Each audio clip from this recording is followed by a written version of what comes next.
The date is February the 7th, 1862. The place, Mesilla, the capital of the Confederate territory of Arizona. General Henry H. Sibley, commander of the Confederate Army of New Mexico, has a problem. He's been in Mesilla for a month now and is running short on supplies. He needs to go north, capture the rest of New Mexico for the Confederacy, and then seize the gold fields around Denver.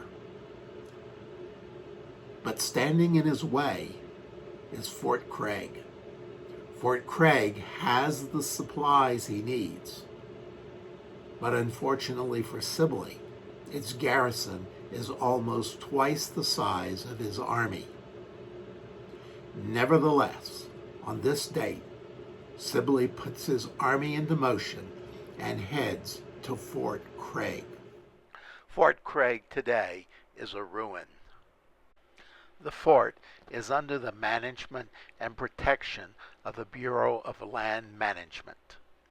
Fort Craig is almost as remote today as it was in 1862. The road is better and transportation is more comfortable, but the landscape has not changed any.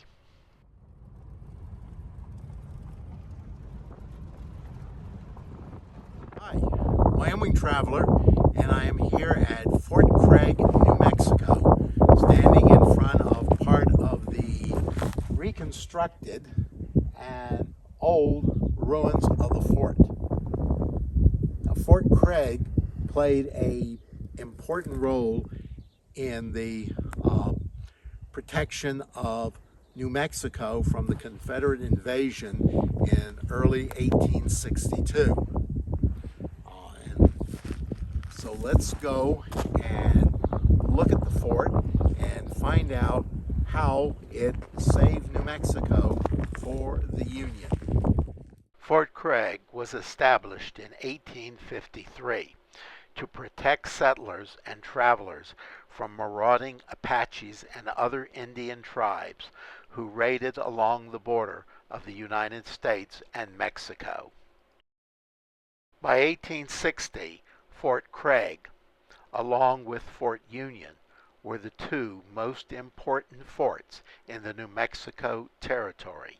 Colonel Edward Canby, commander of all federal troops in New Mexico, had ordered all the garrisons in New Mexico to abandon their post and consolidate at Fort Craig or Fort Union. Colonel Canby had about 4,000 men to oppose General Sibley's army of around 2,500. The BLM has done an excellent job of preserving the remains of the fort and telling visitors about its story. Inside the visitor center is a scale model of the fort, which I will use as a guide as we explore. Now in the entrance of Fort Union, and behind me is the remains of the guardhouse. And then we will proceed on into the fort and do a circle around. The tour of the fort will follow the red lines with stops at the camera sites. At the top of the fort model is the main gate. The commander's quarters are to the left, and behind it is the warehouse complex. Down from the commander's quarters are the enlisted barracks. At the bottom of the fort were the shops, hospitals, sutler's store, corral, and stables.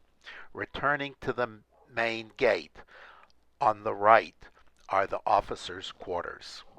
This is all that's left of Fort Union today. We're looking at the parade ground, looking east. You see the line of green, which is the Rio Grande River. It was originally about a quarter of a mile from the fort. And then we will proceed along and follow follow some of the ruins of the fort.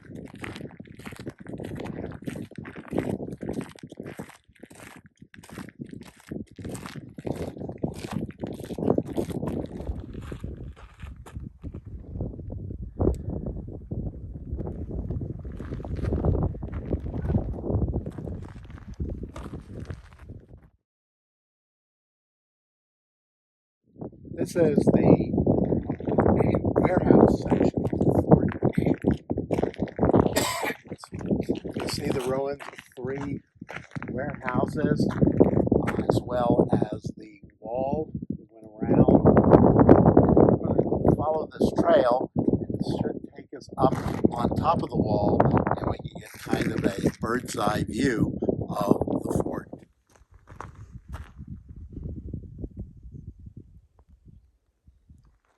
A close-up view of the adobe bricks used to build not just the warehouses, but most of the fort's buildings.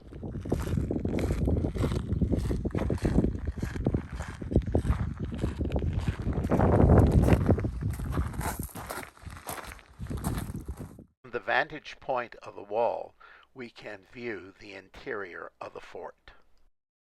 This is one of the 3 large warehouses at the fort. One can imagine the vast amount of supplies that were kept here and why the capture of the fort was so important to the Confederates. The mesa in the background played an important role in the upcoming battle for the fort. The remains of the enlisted barracks.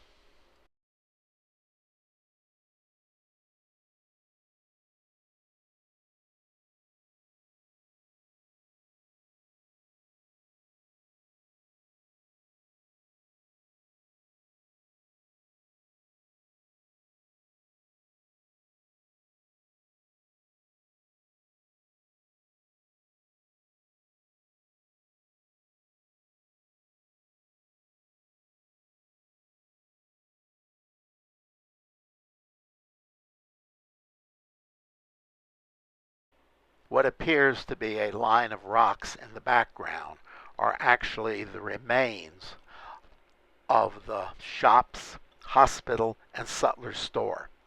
Behind these buildings were the corrals and stable. In the foreground is the remains of the fort magazine. A final review of our tour.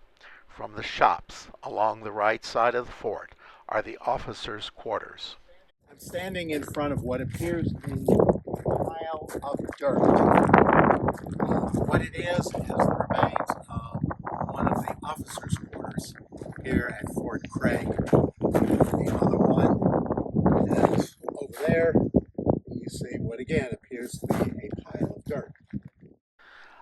I want to stress again how well the BLM has preserved the site of Fort Craig. The Confederate Army, outnumbered and short on supplies, is preparing to attack. The Confederates camped on the east side of the Rio Grande, across from Fort Craig, and dared the Union Army to come out and fight. The Confederates marched out of their camp and formed battle lines within 2 miles of the fort. Colonel Canby formed his men and artillery in front of the fort and waited. The Confederate Army, under the field command of Colonel Tom Green, moved to within 1,000 yards of the Federal troops. Still, Canby refused to leave the shelter of the fort and attack. The Confederates would not attack a numerically superior entrenched force and return to their camp. The Federals returned to the fort. For 2 days, the 2 sides looked at each other from across the river. Sibley was in a difficult situation. He did not have the men or the guns to successfully attack, or the supplies to remain and siege the fort. He committed a desperate gamble. He would abandon his lines of communication. He would march north behind a large mesa and cross the Rio Grande and cut Canby's communication with the forts and settlements in northern New Mexico. This, he hoped, would force Canby away from the fort and into open battle. The movement had the desired effect. Canby came out of the fort and attacked the Confederates at the Valverde Ford of the Rio Grande.